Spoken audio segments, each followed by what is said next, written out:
I'm Dr. GSK Jyotireddy, gynecologist and fertility specialist, Shaurya's Hospital, KPHP. ఈ రోజు మనం pregnancy confirmation తర్వాత డాక్టర్ని ఎప్పుడు కన్సల్ట్ అవ్వాలి అనే దాని గురించి తెలుసుకుందాం.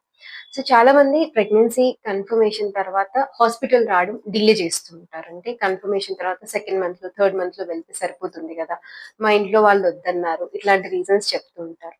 కాకపోతే అది కరెక్ట్ కాదు. సో ఎందుకు అని అంటే, ఫస్ట్ థింగ్, ప్రెగ్నెన్సీ కన్ఫర్మ్ అయిన తర్వాత ఎంత ఎర్లీగా హాస్పిటల్కి వస్తే అంత బెటర్. ఎందుకు అని అంటే, ఫస్ట్ థింగ్, ప్రెగ్నెన్సీ ఎక్కడుంది అంటే ఇంట్రైట్రైన్ ప్రెగ్నెన్సీయా ఎక్టాపికా అనేది డయాగ్నోస్ చేయడానికి ఎర్లీ విజిట్ హెల్ప్ చేస్తుంది. సో యూజువల్గా ప్రెగ్నెన్సీ కన్ఫర్మ్ అయిన వాళ్ళలో 96% మెంబర్స్లో యూట్రస్లోనే ఉండొచ్చు ప్రెగ్నెన్సీ. కాకపోతే ఒక 3 to 4% మెంబర్స్లో యూట్రస్లో కాకుండా అదర్ సైట్స్లో అంటే ట్యూబ్స్లో కానీ ఇంకా అదర్ రేర్ సైట్స్ ఓవరీస్ ఇలా ఎక్కడైనా ఉండొచ్చు. So ectopic pregnancy diagnosis rupture అవ్వక ముందే ఎర్లీ స్టేజ్లో డయాగ్నోస్ చేయగలిగితే మెడికల్ మేనేజ్మెంట్ పాసిబుల్ అవుతుంది.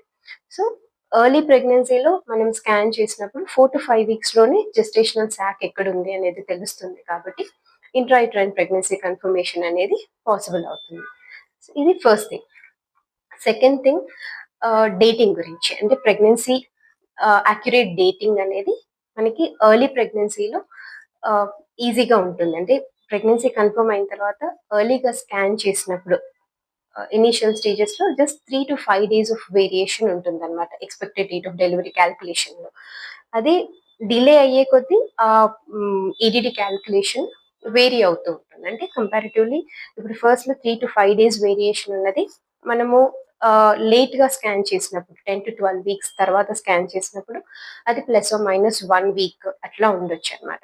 ఇది ఎందుకు ఇంపార్టెంట్ అంటే, ఒకవేళ ఇరెగ్యులర్ పీరియడ్స్ ఉన్నాయి, రాంగ్ డేట్స్ అట్లాంటి అన్నప్పుడు మనకి జెస్టేషనల్ ఏజ్ కరెక్ట్గా తెలియకపోతే కొన్నిసార్లు లాస్ట్లో ఎర్లీగా ఇండ్యూస్ చేయడము, పోస్ట్ డేటెడ్ ప్రెగ్నెన్సీ అనుకొని ఎర్లీగా ఇండ్యూస్ చేసే ఛాన్సెస్ ఉండొచ్చు.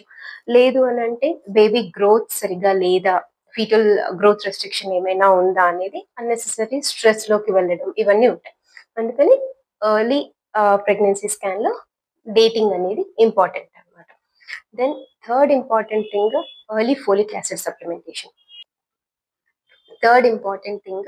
ఫోలిక్ యాసిడ్ సప్లిమెంటేషన్ అంటే ఆల్రెడీ ప్లాన్ ప్రెగ్నెన్సీ వాళ్ళు ఫోలియర్ సప్లిమెంటేషన్ మీద ఉంటే ఓకే, ప్రాబ్లమే ఉండదు.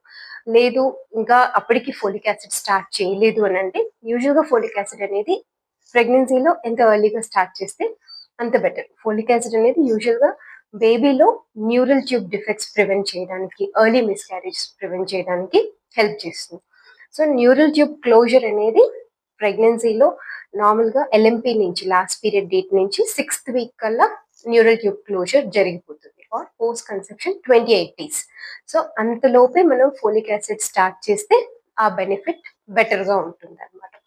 And next fourth thing, already ఏమైనా ప్రీ ఎగ్జిస్టింగ్ మెడికల్ కండిషన్స్ ఉంటే వాటికి సంబంధించి ముందే ప్రికాషనరీ ఏమైనా ట్రీట్మెంట్ అవసరమా, లేదు అవి ఏ స్టేజ్లో ఉన్నాయి అనేది మనకి ఒక అవగాహన వస్తుంది. అంటే కొంతమందికి ఆల్రెడీ ఎగ్జిస్టింగ్ థైరాయిడ్ కండిషన్స్ కానీ, షుగర్ లెవెల్స్, హైపర్ టెన్షన్ ఇలాంటివి ఉంటాయి, డయాబెటీస్, హైపర్ టెన్షన్ ఇలాంటివి ఉంటాయి. అంటే అవి కంట్రోల్లో ఉన్నాయా లేదా, బికాస్ అన్కంట్రోల్డ్ హైపర్ టెన్షన్ కానీ, అన్కంట్రోల్డ్ డయాబెటీస్, థైరాయిడ్ ఇలాంటివి ఉన్నప్పుడు బేబీ పైన అడ్వర్స్ ఎఫెక్ట్స్ ఉండే ఛాన్సెస్ ఉంటాయి.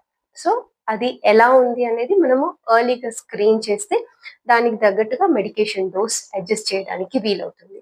లేదు కొంతమంది అంటే ఆల్రెడీ అంతకుముందు స్క్రీనింగ్లో ఎటువంటి ఇష్యూస్ లేవు, బట్ ప్రెగ్నెన్సీ కన్ఫర్మ్ అయిన తర్వాత హాస్పిటల్కి వచ్చినప్పుడు మనం స్క్రీన్ చేసినప్పుడే బయటపడతాయి.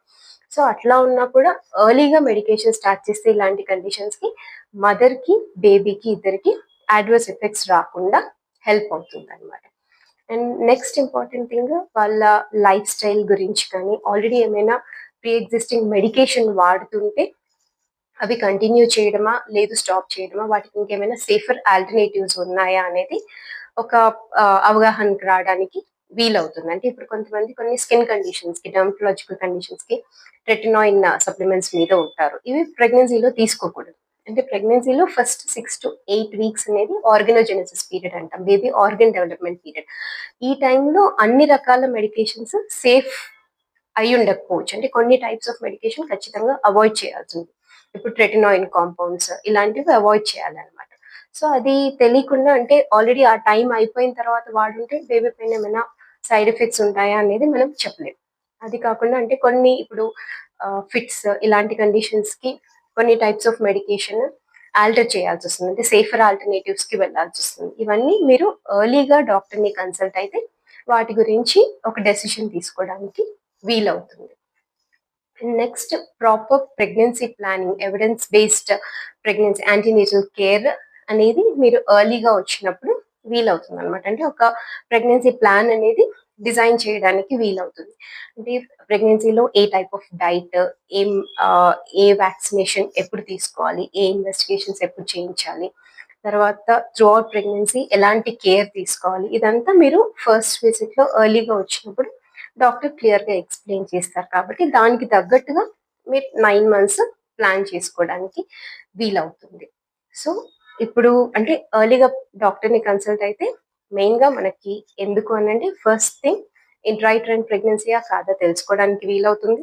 Early folic acid supplementation possible అవుతుంది. ఏమైనా హై రిస్క్ కండిషన్స్ ఉంటే ముందే స్క్రీన్ చేసి దానికి తగ్గట్టుగా మెడికేషన్ తీసుకోవడానికి వీలవుతుంది. ఏదైనా మెడికేషన్ అంటే బేబీ పైన అడ్వర్స్ ఎఫెక్ట్స్ ఉండే మెడికేషన్ ఏమైనా ఉంటే అవి స్టాప్ చేయడమా? లేదు సేఫర్ ఆల్టర్‌నేటివ్స్ ఏమైనా ఉన్నాయా? అనేది ముందే డిస్కస్ చేయడానికి ప్రాపర్ ప్లానింగ్ కోసము ఛాన్స్ ఉంటుందనమాట. సో, ఎంత ఎర్లీగా వీలైతే అంత ఎర్లీగా కన్సల్ట్ అవ్వండి and have a happy pregnancy. Thank you.